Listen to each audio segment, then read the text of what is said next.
Assalamu alaikum warahmatullahi wabarakatuh. This is Isnan Munib and today we are going to talk about our continued chapter that is extraction and formulation of nutraceuticals. तो इसके अंदर हम बात करेंगे अब further on last time हमने socialist आपको रोज बताना पड़ता है कि अपना माइक बंद करके आया करें।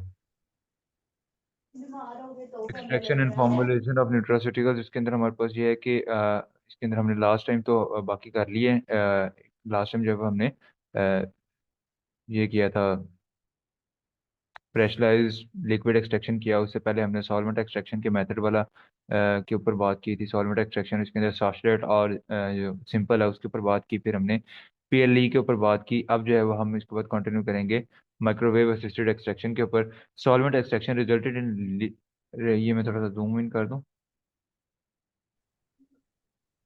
Solvent extraction result in relatively lower yield when applied on compact plant matrices। वो compact से क्या मतलब होता है कि जैसे कि वो पूरे के पूरे अगर आप प्लांट मैट्रिसेस ले लेते हो, पूरे से मुराद है कोई क्रश की हुई या ग्राइंडेड फॉर्म में नहीं है या पाउडर्ड फॉर्म में नहीं है मटेरियल जिससे आपने एक्सट्रैक्ट आउट लेना है। तो जब आप इस तरह की फॉर्म में लेते हो, एक रॉ फॉर्म, एक कंटेक्ट फॉर्म में लेते हो प्लांट को, प्लांट का वो पार्ट जहाँ से आपने एक्सट्रैक्ट करना है,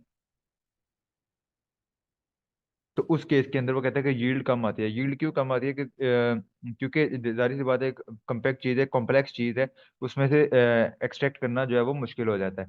ठीक है।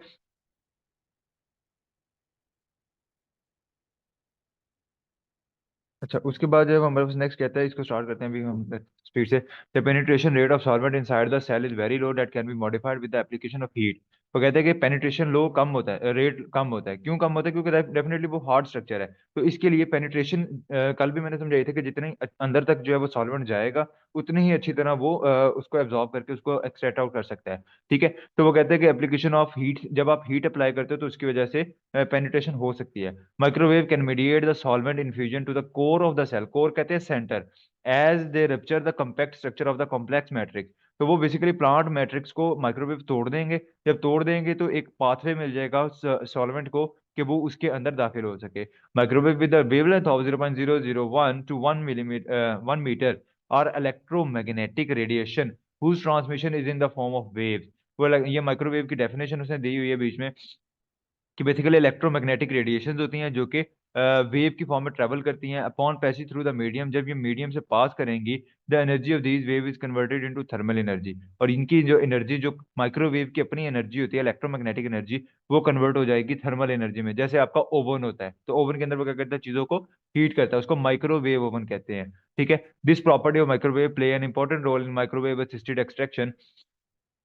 During MAE, moisture inside the cell is heated and evaporated, creating pressure on the cell of the wall। तो बेसिकली क्या किया जा रहा है इसके अंदर कि जब आप एक सेल को, एक मैट्रिक्स को हीट करते हो, तो सेल हीट होता है। अब सेल के अंदर जो है वो पानी है, ठीक है, पानी लिक्विड है ना। तो लिक्विड क्या करेगा? बॉयल करेगा। ठीक है। प्रेशर बॉयल करेगा और प्रेशर एक्सर्ट करेगा अंदर वाली साइड से सेल के ऊपर। ठीक है। जब आप माइक्रोवेव को अप्लाई करोगे, थर्मल एनर्जी प्रोवाइड होगी। थर्मल एनर्जी की वजह से सेल जो है, उसके अंदर वाला जो कंपोनेंट है वो जो है ना हीट होगा, एवेपोरेट करेगा, जिसकी वजह से प्रेशर बिल्डअप हो जाएगा। The pressure created inside the biomaterial increases the porosity of the biological matrix, leading to modification of physical properties. उसकी वजह से क्या होगा कि जब जाहिर सी बात है वो अब उसकी जो है अंदर से प्रेशर एक्सर्ट हो रहा है, जिसकी वजह से वो जो सेल है उसके अंदर पोर्स बन जाएंगे। पोरिसिटी का मतलब होता है कि उसके अंदर जो सुराख होते हैं छोटे छोटे, वो बड़े हो जाएंगे। ठीक है। जिसकी वजह से फिजिकल प्रॉपर्टीज, फिजिकल चेंजेस आ जाएंगी। Pressure act as a disruptor of the organelle and cell wall which causes increased penetration of the extraction solvent।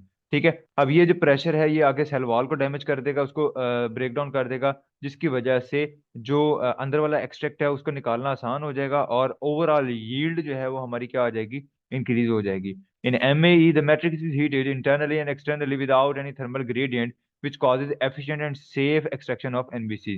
तो कहते हैं कि इसके अंदर मैट्रिक्स को इंटरनली और एक्सटर्नली दोनों तरफ से हीट किया जा रहा है। इंटरनली कैसे हीट किया जा रहा है? जाहिर सी बात है, माइक्रोवेव जब जा रही है तो अंदर वाला जो लिक्विड है वो हीट होके वो इंटरनल हीट हो रही है। और एक्सटर्नली क्या कर रहा है कि एक्सटर्नली बाहर से भी ये खुद भी जैसे ही ये वॉल के साथ टकराएगा तो वॉल को भी हीट कर देगा। तो दोनों तरफ से डबल हीट जा रही है without any thermal gradient which cause efficient and safe. Thermal gradient क्या होता है कि सेल वॉल के अंदर, यानी कि सेल के अंदर और सेल के बाहर डिफरेंट टेम्परेचर हो। ठीक है, जाहिर सी बात है, अगर सिर्फ अंदर वाली साइड को हीट करेगा तो अंदर हीट होगी, बाहर कूल होगा। जब वो टेम्परेचर ट्रांसफर होगा, चीज खराब हो सकती है। इसी तरह अगर बाहर से हीट कर रहा है तो बाहर टेम्परेचर बहुत ज्यादा होगा, अंदर टेम्परेचर क्या होगा, कम होगा। तो ये बेसिकली क्या करते हैं, बजाय इसके कि एक तरफ बहुत ज्यादा टेम्परेचर रखने के, ये दोनों साइड से एक नॉर्मल टेम्परेचर को रखता है, ताकि उतना ही जो डैमेज है या उतना ही पेनिट्रेशन है वो की जा सके, लेकिन इन अ सेफर वे। तो इसकी वजह से क्या होता है कि एक्सट्रैक्शन जो है, वो जो एनबीसी है वो डिस्ट्रॉय नहीं होता।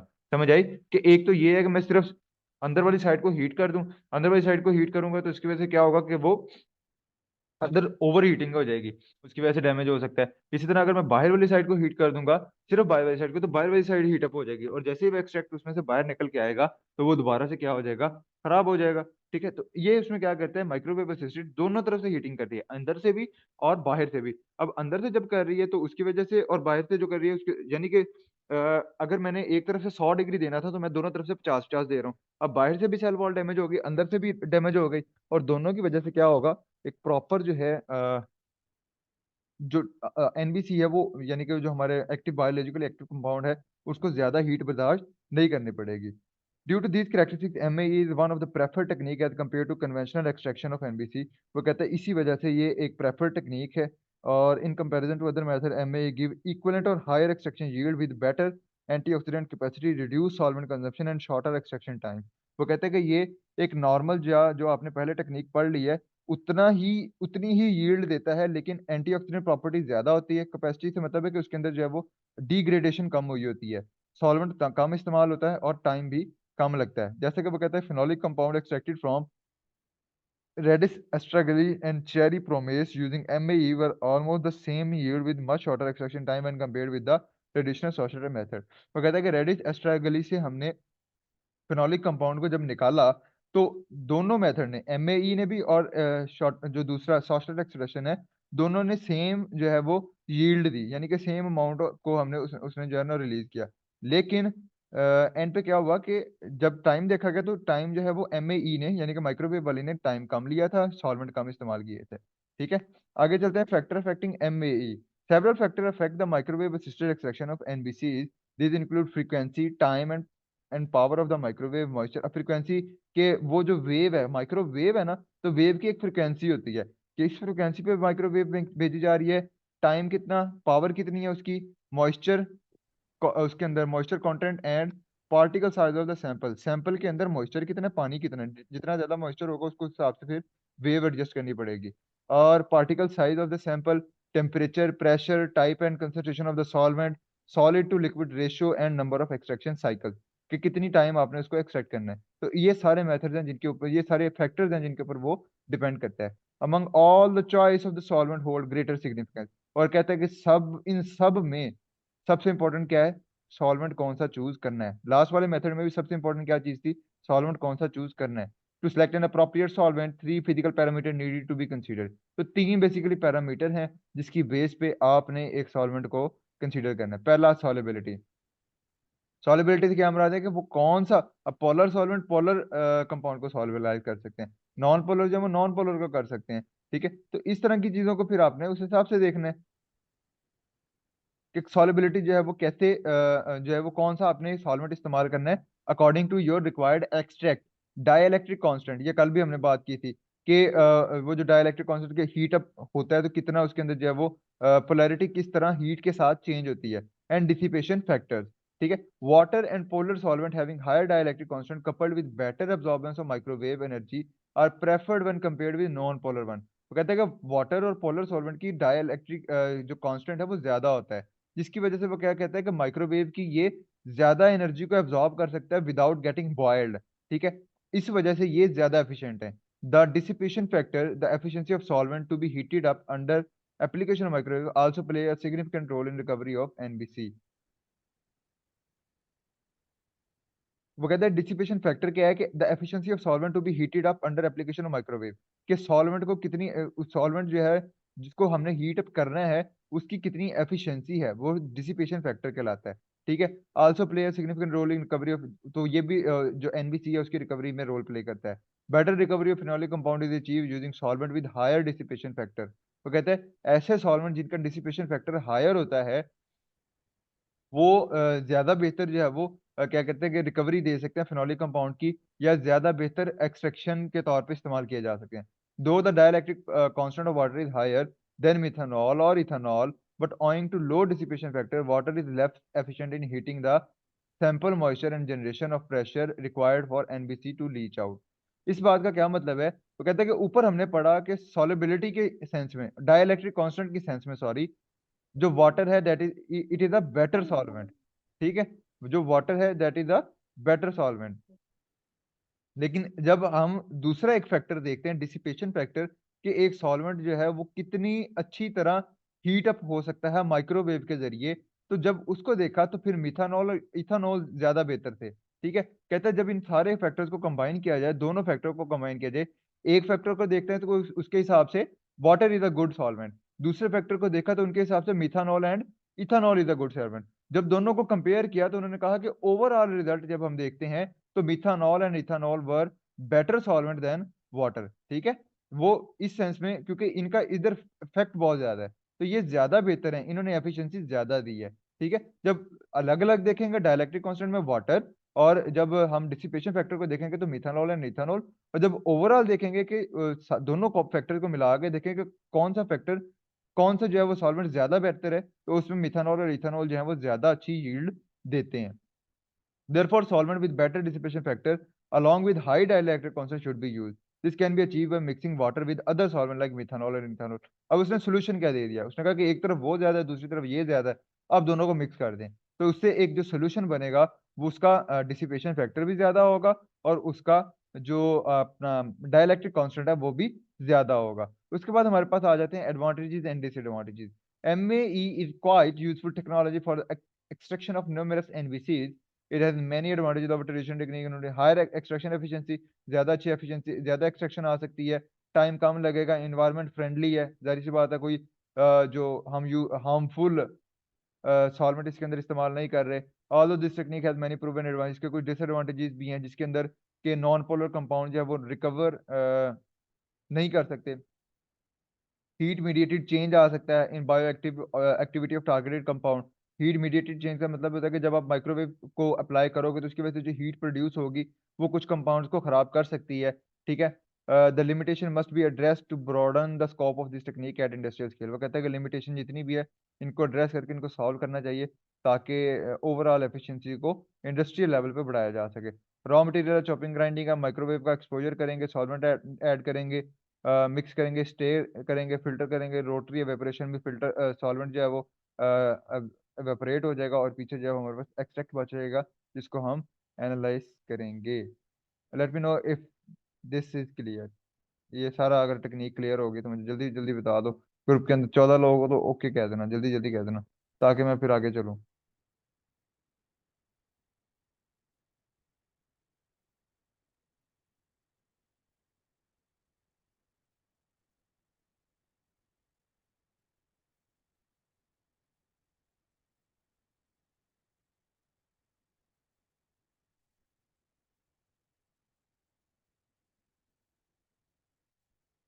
उसके बाद हमारे पास आ जाती है ultrasonic assisted extraction.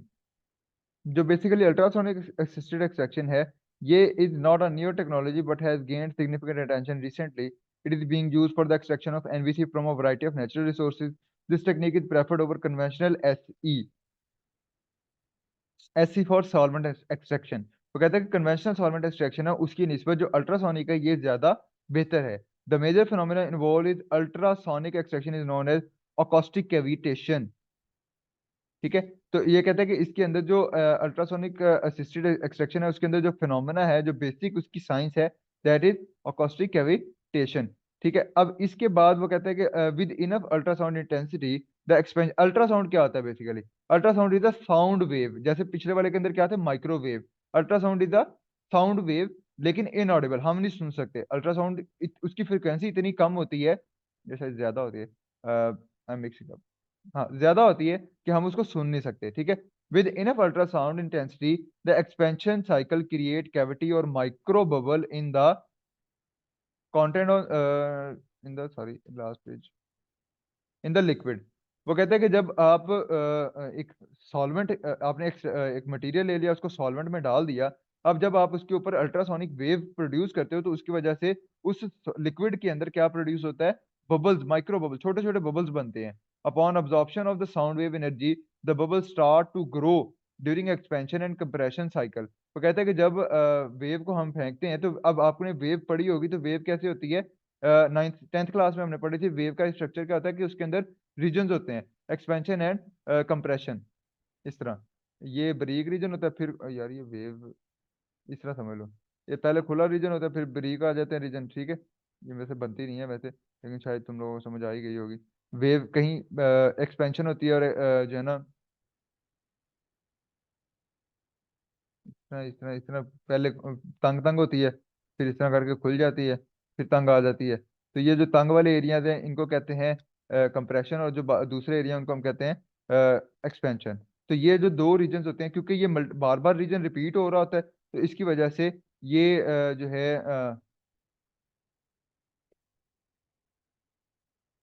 Afterward bubble, उसकी वजह से क्या होता है कि एक बबल जो है वो ग्रो करते हैं, यानी कि बबल्स प्रोड्यूस होते हैं। Afterward bubble initiate another rarefaction cycle और collapse, producing shock wave of extreme pressure. अब ये बबल आपस में जब टकराते हैं तो इसकी वजह से शॉक वेव प्रोड्यूस होती है, जिसका प्रेशर बहुत ज्यादा होता है, ठीक है, सेवरल हंड्रेड एटमोसफेयर, और टेम्परेचर अराउंड 4000 डिग्री सेंटीग्रेड, और टेम्परेचर जो है वो 4000 डिग्री सेंटीग्रेड पे आ जाता है। Resultantly, the target substance are released due to the implosion strike of cavitation bubble on the surface of the solid matrix disintegrating cells। अब ये जो बबल्स हैं ये क्योंकि इतने प्रेशराइज्ड हो गए हैं और इतना ज्यादा टेम्परेचर बढ़ गया है इनका, कि ये जैसे ही सेल की वॉल के साथ टकराते हैं, ये उसके सेल को डिसइंटीग्रेट कर देते हैं। डिसइंटीग्रेट का मतलब उसके सेल वॉल को डिस्टर्ब कर देते हैं। A variety of valuable compound like sugar, oil, protein, etc. have been extracted with the help of UAE. The extraction variable strongly influence the recovery, biochemical profile and antioxidant capacity of the target molecule। ठीक है। तो ये हमारे क्या हो गए कि वो कहते हैं कि शुगर, ऑयल और प्रोटीन वगैरह को एक्सट्रैक्ट करने के लिए इस्तेमाल किया जाता है। और जो एक्सट्रैक्शन वेरिएबल है, एक्सट्रैक्शन वेरिएबल क्या होते हैं? टाइम, कितना टाइम दिया, कितनी टेम्परेचर क्या था, प्रेशर क्या था, उसको कहते हैं एक्सट्रैक्शन वेरिएबल। वो कहता है कि इसके अंदर वो स्ट्रांगली इन्फ्लुएंस करते हैं रिकवरी को, biochemical profile and antioxidant capacity of the target molecule. कि जो आप एक्सट्रैक्ट निकाल रहे हो उसकी एफिशिएंसी कितनी बाकी रह गई, वो कितना, उसकी एंटीऑक्सीडेंट कैपेसिटी कितनी रह गई आफ्टर दिस प्रोसेस। तो उन सारी चीज़ों को आप को ये अफेक्ट करते हैं। Among different variable, temperature, frequency and extraction time are the most critical one. और इनमें सबसे इंपॉर्टेंट जो है वो टेम्परेचर है, फ्रीक्वेंसी है और एक्सट्रैक्शन टाइम है। Although all the aspects of the stability of extracted compound have not been studied, studies have been revealed that UAE of the phenolic substance result in relatively lower degradation when compared with other technique। वो कहते हैं कि UAE को इस्तेमाल करते हुए जब आपने फिनोलिक कंपाउंड को जो है वो एक्सट्रैक्ट आउट किया, तो उसमें चीजें जो हैं वो ज्यादा बेहतर जो है वो फाइंड आउट की गई कि ये बाकियों की निस्बत जो है वो बेहतर था। ठीक है, ये इसने ज्यादा एफिशिएंसी दी, ज्यादा यील्ड दी। सही हो गया। अच्छा, उसके बाद हमारे पास नेक्स्ट है कि एडवांटेजेस एंड डिसएडवांटेजेस हैं इसके अंदर। टाइम कम लगता है, ज्यादा सॉल्वेंट, बहुत सारे सॉल्वेंट इसके अंदर आप इस्तेमाल कर सकते हो। सिंस सोनिकेशन इन और carry out very high temperature, बहुत ज्यादा हाई टेम्परेचर आपको नहीं रिक्वायर्ड होता। ठीक है, आप उसके बगैर भी काम कर सकते हो। इसकी वजह से न्यूट्रिएंट डैमेज क्या होता है? कम होता है। Some bioactive compound are labile to acoustic energy and cavitation, such component may lose it. लेकिन कहता है कि कुछ ऐसे कंपाउंड होते हैं जो कि सेंसिटिव होते हैं साउंड वेव्स को, ठीक है, वो खराब हो सकते हैं। ठीक है, तो ये इसके थे advantages and disadvantages. Green extraction technology, ये हमारा दूसरा टॉपिक है। पहला हमारा क्या था? कन्वेंशनल एक्सट्रैक्शन मेथड, वो जो हमने कर ली है। अब जो है वो हमारे पास दूसरा टॉपिक है, that is green extraction technology. तो मुझे ये बता दो, ये मेथड खत्म हो गया हमारा अल्ट्रासोनिक,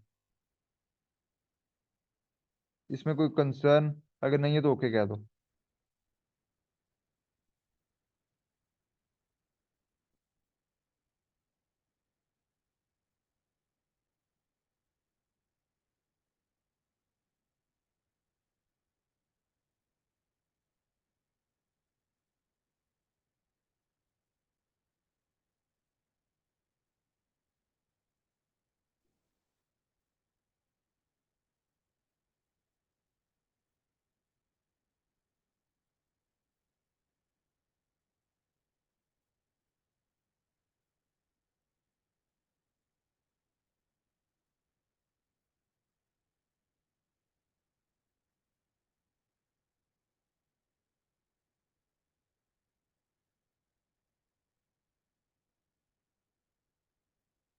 ठीक है, आगे हमारे पास जो है वो लेटेस्ट टेक्निक्स हैं।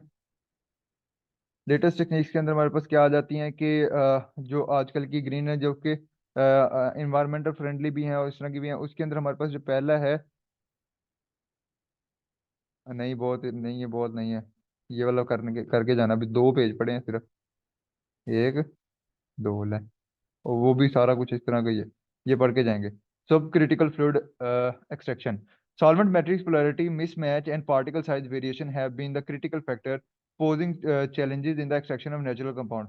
वो कहता है कि नेचुरल सब्सटेंसेस के अंदर जो है, नेचुरल सब्सटेंसेस को एक्सट्रैक्ट आउट करने के लिए जो सबसे मेन इशू थे वो क्या आ रहे थे। एक तो पोलैरिटी मैच मैच नहीं करती सॉल्वेंट की और मैट्रिक्स की, जब तक पोलैरिटी मैच नहीं करेगी वो आपस में डिसॉल्व नहीं कर पाएंगे, और पार्टिकल साइज के अंदर डिफरेंस आता है। ठीक है, despite modification in traditional solvent extraction method the aforementioned factor remained an issue। वो कहता है कि तमाम तर कोशिशों के बावजूद, उनको मॉडिफाई करने के बावजूद, ये जो दो जो प्रॉब्लम है ये नहीं सॉल्व किया जा सके। To tackle this problem researcher looked for advance extraction method including सब critical fluid extraction technique using water under high pressure and temperature but below the supercritical condition.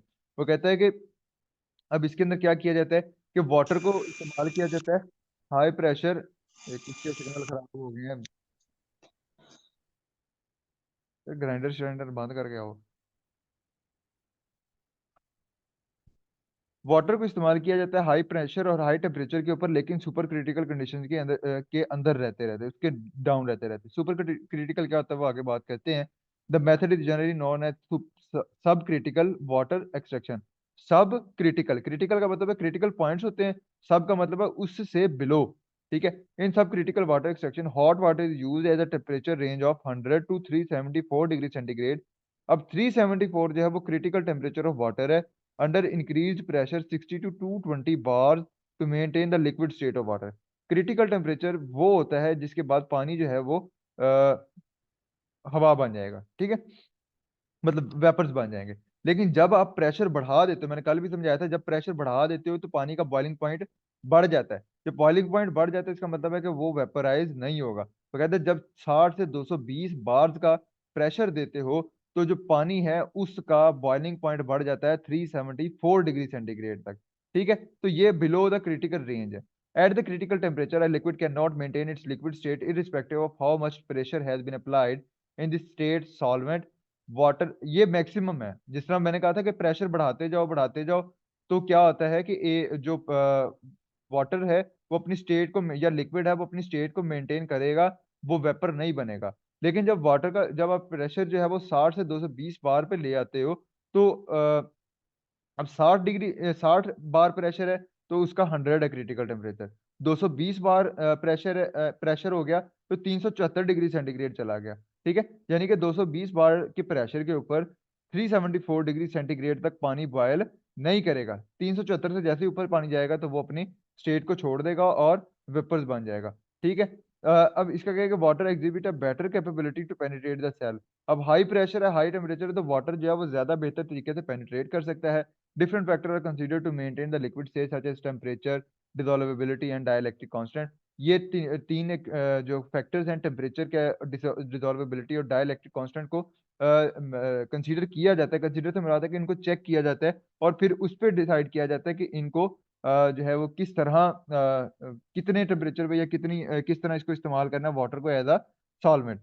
With these modified conditions, नहीं उसने condition नीचे दी है, the dielectric constant of water can be reduced up to 30 at 250 degree centigrade temperature, although this value is nearly 80 at room temperature। वो कहते हैं कि dielectric constant पानी का जो है वो रूम टेम्परेचर पे 80 होता है और 250 डिग्री सेंटीग्रेड पे 30 हो जाता है।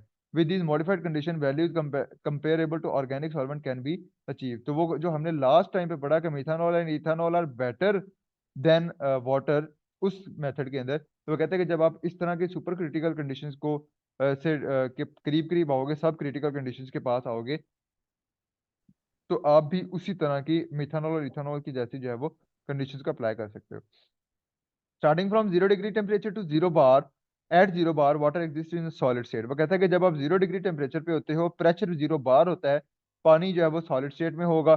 जैसे जैसे आप टेम्परेचर बढ़ाते जाओगे प्रेशर के साथ साथ, तो वो अपनी फेज को शिफ्ट करेगा। 374 और 220 बार पे जब आएगा तो वो क्रिटिकल पॉइंट है। और इसके बाद जो है वो वाटर जो है वो अपनी इन दिस स्टेट वाटर और any other solvent high penetration power and hence enhanced solvation. तो कहता है कि ये क्रिटिकल, बिल्कुल क्रिटिकल टेम्परेचर से बिल्कुल नीचे, ठीक है, इससे ऊपर जाओगे तो वेपर बन गया ना, इससे नीचे नीचे जब आपने रहना है तो उसके अंदर हाई प्रेशर है और वो बेहतर पेनिट्रेट कर सकता है। फैक्टर अफेक्टिंग सब क्रिटिकल फ्लूइड एक्सट्रैक्शन, इसके अंदर हमारे पास फैक्टर हैं variability in dielectric constant, several constituent should be kept into account.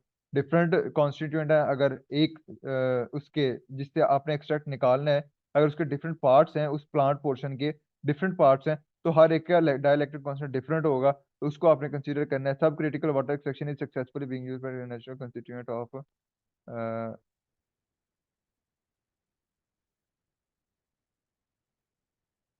Phenols. अच्छा, फिनोल्स की ये के अंदर इस्तेमाल किया जाता है।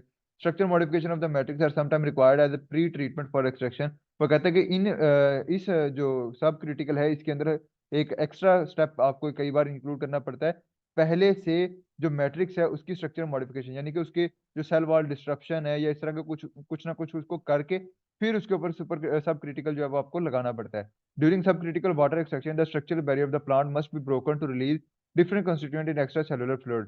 These constituents are easily dissolved in hot water and may interact with each other during the extraction process. Hence, their property, structure, as well as functionality may differ from original compound. One of the example of such reaction is caramelization of or Maillard reaction that changes the property of organic original compound. वो कहता है कि कई बार क्या होता है कि जब आप पहले से चीजों को तोड़ के रख दिया है तो उसकी वजह से कंटेंट क्या हो जाएगा, लीक आउट कर जाएगा। ये एक उसने वैसे एक डिसएडवांटेज काइंड ऑफ बताया हुआ है, ठीक है। तो उसकी वजह से क्या होगा, डिसएडवांटेज एक कंडीशन बताई हुई है कि जब आप उसके बाद जब उसके ऊपर सुपर क्रिटिकल ये सब क्रिटिकल कंडीशंस को अप्लाई करोगे तो उसकी वजह से क्या होगा, मैट्रिक्स जो सॉल्वेंट है वो और जो हमारा मैट्रिक्स है वो आपस में मिक्स हो सकते हैं, और जो डिफरेंट कंस्टिट्यूएंट है डिफरेंट हो सकता है फिनोलिक कंपाउंड डिफरेंट तरह के हो, वो आपस में मिलकर कुछ ना कुछ नया बना दें। जिस तरह की जिसकी उसने मिसाल दी हुई है कैरामेलाइजेशन या मिलार्ड रिएक्शन। अब इसके अंदर क्या होता है कि बेसिकली जो एक प्रोटीन और एक शुगर, अगर ये दो चीजें वहां से रिलीज आउट होनी थी, वो दोनों आपस में रिएक्ट करके मिलार रिएक्शन एक नई नई चीज बना लेते हैं जिसको कैरामलाइजेशन कहते हैं, ठीक है। तो ये जो है वो रिक्वायर्ड नहीं है, अब ये कोई और चीज बन गई, जो हमें रिक्वायर्ड था वो तो नहीं ना एक्सट्रैक्ट आउट कर पाए, ठीक है। During subcritical water extraction, newly formed compound due to Maillard reaction and thermal oxidation has strong effect on the overall antioxidant capacity of the sample। और ये जो मिलार्ड रिएक्शन की वजह से जो कंपाउंड बनेंगे वो ओवरऑल उस एक्सट्रैक्ट की जो एंटीऑक्सीडेंट कैपेसिटी है उसको तबाह बर्बाद कर देंगे, निस्तो नाबूद कर देंगे, सफाई हस्ती से उनका नामो निशान मिटा भी सकते हैं। Therefore, it is a pertinent to assess the antioxidant status। इसलिए आपने चेक करते रहना है कि एंटीऑक्सीडेंट स्टेटस ओके है या नहीं है। एडवांटेज डिसएडवांटेजेस वही चल रहे हैं, इको फ्रेंडली है ट्रेडिशनल सिक की निस्बत से, और ज़्यादा fast extraction rate, yield important है, ठीक है। इसके अंदर उसके अलावा ये कॉस्ट इफेक्टिव नहीं है। मॉडिफायर आपको रिक्वायर होता है जब नॉन पोलर सॉल्वेंट आप यूज कर रहे हो, क्योंकि उनकी डिसॉल्विंग पावर कम होती है, तो इसके लिए नॉन पोलर सॉल्वेंट की जगह के साथ आपको मॉडिफायर इस्तेमाल करना पड़ेगा। The use of modifier limit the application of सब critical fluid extraction for the isolation of narrow range of bioactive compound. और जब आप मॉडिफायर को इस्तेमाल करोगे तो आपको जो एक बायोएक्टिव कंपाउंड है उनकी आइसोलेशन जो है उनको सेपरेट आउट करना जो है वो मुश्किल हो जाएगा। तो ये इसका एक डिसएडवांटेज है। That was all for today. If you have any question, you can ask in the last 5 minutes. Otherwise, we can end up the meeting. You can say just okay, mark your attendance, and then we can leave.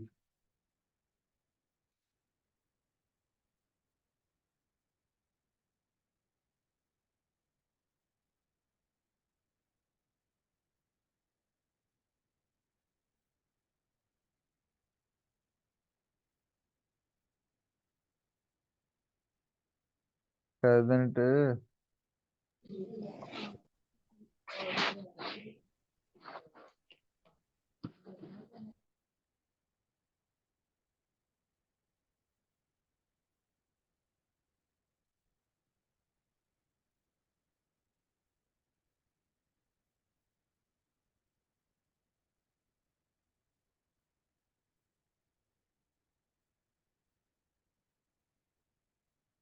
Okay, बच्चों, thank you so much for being with me, for listening me. That was all for today. बाकी हम जो super critical fluid रह गए, enzyme extraction रह गया, और ये वाला तो आप लोग कर ही लोगे फिर जो लास्ट पे है। और ये 3 पेज रह गए, 1 2 3। हाँ, ये 3 पेज हम कल कर लेंगे और हमारा ये चैप्टर खत्म हो जाएगा, ठीक है। Thank you so much. You can leave the meeting.